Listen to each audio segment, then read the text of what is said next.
সকাল থেকেই ৬ দফা দাবি আদায়ে ঢাকার প্রায় ২০টি সরকারি বেসরকারি পলিটেকনিক ইনস্টিটিউটের শিক্ষার্থীরা জড়ো হন আগারগাঁও মহিলা পলিটেকনিক ইনস্টিটিউটের সামনে। সড়কে অবস্থান নিয়ে দাবি আদায়ে দিতে থাকেন স্লোগান।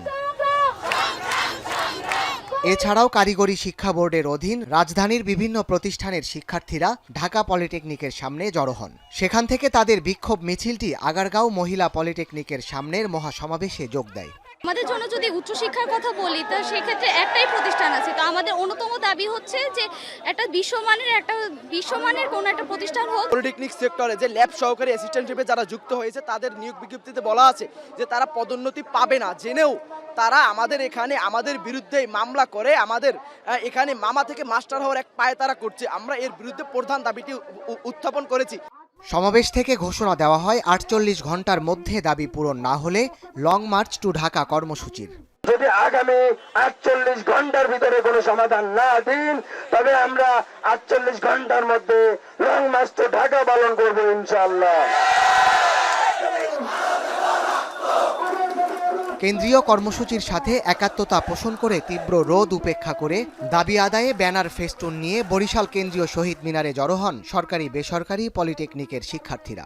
এ সময় শিক্ষার্থীদের দাবি আদায়ে স্লোগানে মুখর হয়ে ওঠে শহীদ মিনার প্রাঙ্গণ। ৬ দফা দাবি যতক্ষণ না পর্যন্ত বাস্তবায়ন হচ্ছে আমরা পলিটেকনিকের সকল স্টুডেন্ট রাজপথে আছি। এর সাথে আমাদের যে ভাই বোনদের উপরে যে হামলা করা হয়েছে তার সুষ্ঠু তদন্ত এবং বিচারের দাবি জানাচ্ছি। আমরা আজকে যে আন্দোলন করছি এর উপর নির্ভর করছে আমাদের পলিটেকনিকের অস্তিত্ব, ঠিক কিনা ভাইরা আমার?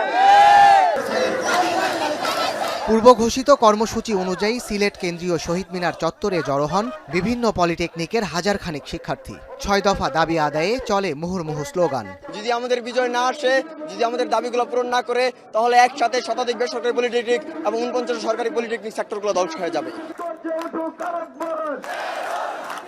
কেন্দ্রীয় কর্মসূচির অংশ হিসেবে ক্লাস পরীক্ষা বর্জন করে মহাসমাবেশ ও বিক্ষোভে অংশ নেন ময়মনসিংহের বিভিন্ন পলিটেকনিকের শিক্ষার্থীরা।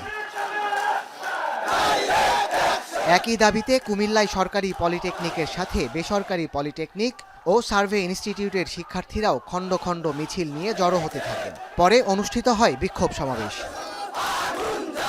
খুলনার সরকারি ও বেসরকারি পলিটেকনিকের শিক্ষার্থীরা দাবি আদায় না হওয়া পর্যন্ত আন্দোলন অব্যাহত রাখার ঘোষণা দেন। দাবি না আদায় পর্যন্ত আমরা আস্তে আস্তে এমন পর্যায়ে যাব, আমাদের আস্তে আস্তে আমরা আরো বৃহৎ থেকে বৃহৎ কর্মসূচি পালন করব। দুপুরে যশোর পলিটেকনিক কলেজ থেকে বের হওয়া একটি বিক্ষোভ মিছিল শহরের প্রাণকেন্দ্র দরাটানায় গিয়ে শেষ হয়। এরপর সেখানে সমাবেশ করেন শিক্ষার্থীরা। এছাড়াও বৈষম্য দূরীকরণে ফরিদপুর, সিরাজগঞ্জ সহ দেশের বিভিন্ন স্থানে বিক্ষোভ মিছিল করেন সরকারি বেসরকারি পলিটেকনিকের শিক্ষার্থীরা। সাদাত শাহেদ, এখন। মাঠের অলরাউন্ডার আমি, আর ঘরের অলরাউন্ডার টাইলক্স।